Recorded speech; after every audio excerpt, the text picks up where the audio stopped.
How many of you out there are following me on Twitter now? I've only talked about it like 87 million times in the past 2 weeks. It's only the every other word that trickles out of my mouth. Not exactly true, but you do know that I use Twitter quite frequently to keep my friends up to date. I'm sitting inside my brother's house here in Des Moines, Iowa, and knowing that there are quite a few Des Moineites, Iowans, let's just say, who know me or follow me either on Twitter, or they know people who follow me on Twitter and they happen to be following them on Twitter, etc., etc., etc.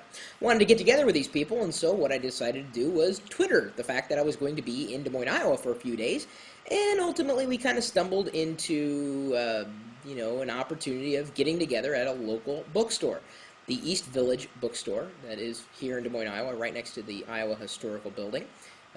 I believe the new Iowa Historical Building, not that we had an old, well, we did have an old historical building, but our history is just, well, that history. So, what we did was organize this impromptu event, which I did upload a video to tease and let people know what was going on, and pointed you to a website for the registration for that. And that really led me into this top 5 that I came up with on my way out here. Top 5 uses, at least my uses, of Twitter, and that being one of them, impromptu tweet-ups or meetups over Twitter. The reason why I like tweet-ups is that you get to meet people who know you or know people who know you who aren't necessarily like you. They just happen to be on Twitter, too. Okay, so most meetups you have an affinity that you share with other people.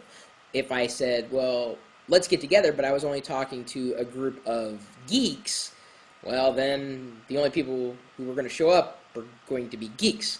But on Twitter, well, there are more than just geeks. I mean, we're going to have lawyers show up tomorrow, which is kind of a scary proposition, but regardless, people who are on Twitter will find out that something's happening in the Des Moines area, and we're all just going to get together and meet one another. A lot of the people may have met each other before because there's actually DM TweetUp, I believe is the unofficial group of people who live in Des Moines, Iowa, and are on Twitter. Impromptu tweet-ups, great, especially if you're traveling. Number 2, crowdsourcing questions and answers. I've done this several times, and I'm actually, thinking about developing a service around this at some point. It's also known as the lazy web. Today, Adam, my brother, whose house this is, and I were out and about picking up equipment for our impending road trip, and I was asking a question, what's the best FM transmitter to get? And the answers came in. They were wide and varied. I knew I was kind of shooting in the dark. Usually I don't buy equipment without doing any kind of research beforehand, but Adam remembered reading a specific review about this unit, and we ended up getting it, and it's been pretty good, I gotta tell you. So we didn't do too bad. But if you're ever in a situation where you have a question, you can't find the answer, and you're relying on the wisdom of crowds, Twitter gives you the best way to get that question answered.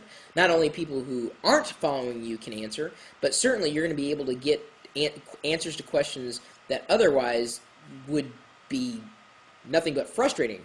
Because, I should say, the process would be frustrating because you may never find the answer that you're looking for, and the answer may be relatively subjective.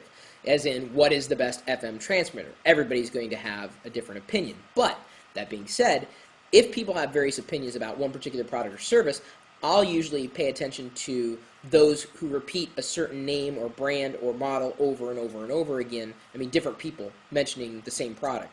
That will give me some idea as to what happens to be the most popular, and it's sometimes the most popular for a good reason. They have done research, they spent the time. Crowdsourcing questions is an excellent use of Twitter. Number 3, airing grievances. No, this isn't just a Festivus thing, and I don't happen to have my poll here either, but that's okay. I think Adam's got a Festivus poll somewhere. Maybe it's in the attic, if he has an attic. But when I'm on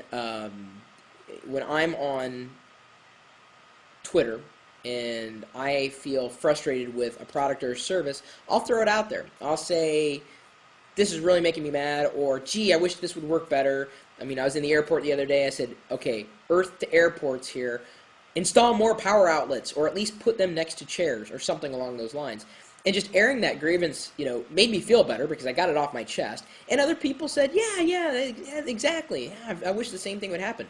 And you never know who's going to see that. And I tell you, I've aired grievances and kind of complained about certain products and services that I subscribe to, and have been contacted directly by people who are in positions of power, like senior vice presidents and whatnot, just by posting, saying that I was complaining and explaining why I was complaining and being able to back up a complaint. You just don't want to complain without any reason. I mean, it's a perfect outlet for that kind of emotional outburst. That's pretty much what Twitter is, or at least has turned into, is the series of emotional outbursts. But you never really know who's going to see those things, and that's a good thing. Either it's cathartic in 140 characters or less, or you may actually find a solution to the problem or connect to someone who has a solution. Number 4, alleviating boredom. If you're tired of visiting the same websites, going to the same places, seeing the same people, and believe me, I know you are. I don't know anybody out there who's seen every one of my videos, if even more than 5, and I'm hoping you do, but anyway. Twitter is a great way for you to explore other people. It's a great exploratory mechanism. It's so simple. I mean, you stumble from one person to another, and before you know it, you've come into discovering people you otherwise never would have met in any other type of social network. But as I've said before, Twitter is more of a social commons than a social network. At least that's the way I kind of put it in that bucket, because it's open for this kind of discovery and this ad hoc relationship model, which I've really appreciated a lot. And Twitter has certainly evolved. And in the beginning, I treated it as, oh great, it's another service, but it really has risen above the noise that I've experienced in a lot of other social networks. And I've said this, I believe, in video before, if not, then I've definitely said it live, if I only had one to rely on, it would be Twitter, because the immediacy of it is so, the immediacy, ad hoc nature is just so strong. Not only does it keep me from being bored when I'm, connecting to the people who follow me or the people who read what I'm doing, but if I am bored, I can just look at somebody else that I'm not connected to and learn something new, maybe find another connection that I didn't have with someone else. But that exploratory mechanism feels open in Twitter more so than it does in other networks. I don't know why. Maybe it's because it's so accessible. I mean, there's nothing there except for just what needs to be there, and that's what makes it great. And that's really kind of my 4th and 5th tip, alleviating boredom by finding people you don't know. Two birds with one stone there. Twitter can move mountains. Did I say that? I don't know if I said that. It kind of sounds lame, like I said it, which, I say lame things all the time, and sometimes you can find me twittering lame things too. So those are the top 5 ways why I found Twitter indispensable to a large degree. I can't do everything. I can't pay attention to everything that people tweet. That's, I guess, the word for twittering. I hate saying tweet. I don't know why. I don't mind the word tweet, but in context, it just sounds crude. Maybe it is. I don't know. If you're not on Twitter, it's like a brain fart. It's a tweet. I don't know. 'Cause it's kind of, anyway. If you're on Twitter, feel free to follow me. If you're not on Twitter, join Twitter and then feel free to follow me. And I will automatically follow you back. That's the reason why I have as many people following me as I am following.